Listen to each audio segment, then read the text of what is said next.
வணக்கம் நேயர்களே, ஃபீபாவின் இன்றைய காலை தியானத்திற்காக உங்களை அன்புடன் வரவேற்கிறேன். ஒருமுறை ஒரு சகோதரியோடு பேசிக் கொண்டிருந்தேன்.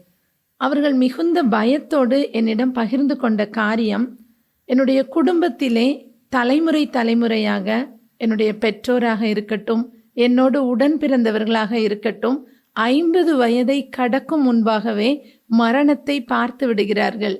எனக்கும் இப்பொழுது 50 வயதாக போகிறது. இது எங்களுடைய குடும்பத்திலே தொடர்ந்து வரக்கூடிய ஒரு சாபம். எனவே எனக்கு இப்பொழுது மிகவும் பயமாக இருக்கிறது என்று கூறினார்கள். இன்றைக்கு நம்மில் அநேகர் இப்படிப்பட்ட பயத்தோடு கூட தான் நாம் நின்று கொண்டிருக்கிறோம்.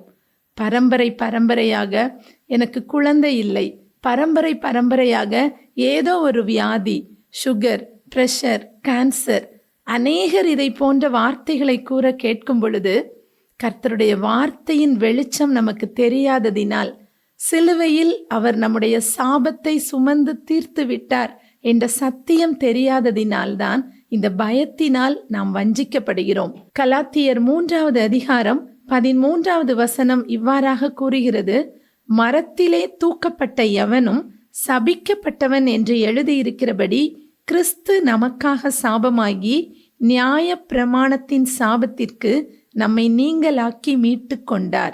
இந்த வார்த்தையை நாம் தியானிப்போமே என்றால், பாவம் வரும்பொழுது பாவத்துடனே வந்ததுதான் இந்த சாபம். உலகத்திலே சாபம் இருந்தது உண்மை, இப்பொழுதும் சாபம் இருக்கிறதும் உண்மை. ஒருவேளை அது ஆதாமின் மூலமாக வந்த சாபமாக இருக்கலாம், அல்லது நம்முடைய முன்னோர்களின் மூலமாக வந்த சாபமாக நம்மை தொடர்ந்து கொண்டு இருக்கலாம். ஆனால் ரட்சிக்கப்பட்டிருக்கிற நமக்கு சாபத்திலிருந்து விடுதலையை கர்த்தர் கொடுத்திருக்கிறார். இயேசு கிறிஸ்து நமக்காக சாபமானதால் சாபத்திலிருந்து நம்மை மீட்டு கொள்வார் என்று கூறப்படவில்லை, ஏற்கனவே நம்மை மீட்டு கொண்டார். எனவே ரட்சிக்கப்பட்டிருக்கிற நாம் ஒவ்வொருவரும் இந்த சாபத்திலே நின்று கொண்டு இந்த சாபத்திற்கு பயந்து கொண்டு இருக்க வேண்டும் என்று அவசியம் இல்லை. இந்த சாபத்திலிருந்து நான் மீட்கப்பட்டிருக்கிறேன், இயேசு கிறிஸ்து ஏற்கனவே எனக்காக சாபமாகிவிட்டார், எனவே நான் இந்த சாபத்தின் விளைவுகளில் இருக்க வேண்டாம் என்கிற சத்தியத்தை நாம் உணர்ந்து கொள்ளும் பொழுது நம்மை பரம்பரையாக தொடர்ந்து வரக்கூடிய சாபமோ இருளின் ஆதிக்கங்களோ நம்மை தொடர முடியாது. ரோமர் 5வது அதிகாரம் 17வது வசனம் இதைத்தான் கூறுகிறது: ஒருவனுடைய மீறுதலினாலே அந்த ஒருவன் மூலமாய் மரணம் ஆண்டு கொண்டிருக்க கிருபையின் பரிபூரணத்தையும் நீதியாகிய ஈவின் பரிபூரணத்தையும் பெறுகிறவர்கள் இயேசு கிறிஸ்து என்னும் ஒருவராலே ஜீவனை அடைந்து ஆளுவார்கள் என்பது அதிக நிச்சயமாமே. ஆம் பிரியமானவர்களே, அந்த ஒருவனாகிய ஆதாமின் மூலமாக ஒருவேளை மரணம் என்கிற சாபம் நம்மை பல வடிவங்களில் தொடர்ந்து கொண்டிருந்தாலும், இயேசு கிறிஸ்து என்னும் ஒருவராலே நீங்களும் நானும் ரட்சிக்கப்பட்டிருக்கும் பொழுது நாம் அவருடைய ஜீவனை அடைந்து ஆளுகை செய்வதற்காகவே கர்த்தர் நம்மை சிலுவையிலே மீட்டு எடுத்திருக்கிறார். எபேசியர் 2வது அதிகாரத்திலே சொல்லப்பட்டிருக்கிறது: முன்னே தூரமாயிருந்த நீங்கள் இப்பொழுது கிறிஸ்து இயேசுவுக்குள் கிறிஸ்துவின் இரத்தத்தினாலே சமீபமானீர்கள் என்று. இயேசு கிறிஸ்துவுக்கு சமீபமாக அவருடைய இரத்தம் நம்மை மாற்றி இருக்கிறது. இந்த இரத்தத்தினால் அவருக்கு சமீபமாக நாம் வரும்பொழுது இந்த சாபத்தினால் நம்மை தொட முடியாது. ஒருவேளை இந்த உலகம் முழுவதும் இன்னும் அந்த பொல்லாங்கானுக்குள் கிடப்பதினால் அந்த சாபத்தின் பலன்களை அனுபவித்துக் கொண்டிருக்கலாம். ஆனால் நீங்களும் நானும் இயேசு கிறிஸ்துவை இரட்சகராக ஏற்றுக்கொண்ட பிறகும் இந்த சாபத்தினை நாம் நம்பிக்கொண்டிருப்போமேயானால் இயேசு கிறிஸ்து சிலுவையிலே கொடுத்த விடுதலையை நம்மால் அனுபவிக்க முடியாது.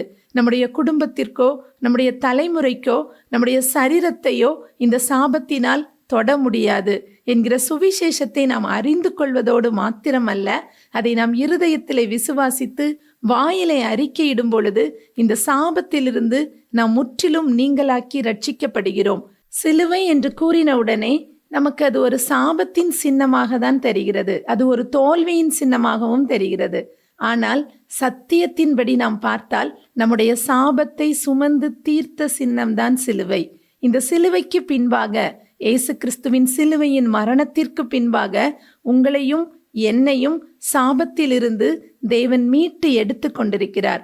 நீங்களும் நானும் ஆசீர்வாதத்திற்கு உரியவர்களாக மாற்றப்பட்டிருக்கிறோமே தவிர சாபத்திற்கு உரியவர்களாக நின்று கொண்டிருக்க வேண்டிய அவசியம் இல்லை. இது சத்தியம், இது சத்தியம். இதைத்தான் இயேசு கிறிஸ்து பரமேறும் பொழுது சர்வ சிருஷ்டிக்கும் போய் இந்த சுவிசேஷத்தை அறிவியுங்கள் என்று தன்னுடைய சீஷர்களுக்கு கட்டளையாக கொடுத்திருக்கிறார்.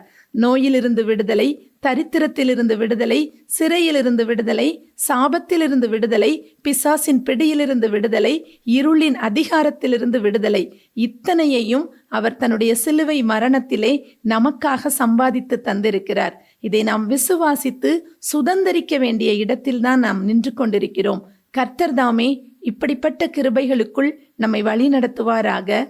ஆமேன். இன்றைய காலை தியானத்தில் பங்கேற்றமைக்காக நன்றி. உங்களது கருத்துக்களை பகிர்ந்து கொள்ளவோ மேலும் விவரங்கள் அறிந்து கொள்ளவோ 9458585042 என்ற எண்ணிற்கோ அல்லது info@fibaonline.org தொடர்பு கொள்ளவும். தேவன் தாமே உங்களை ஆசீர்வதிப்பாராக. ஆமேன்.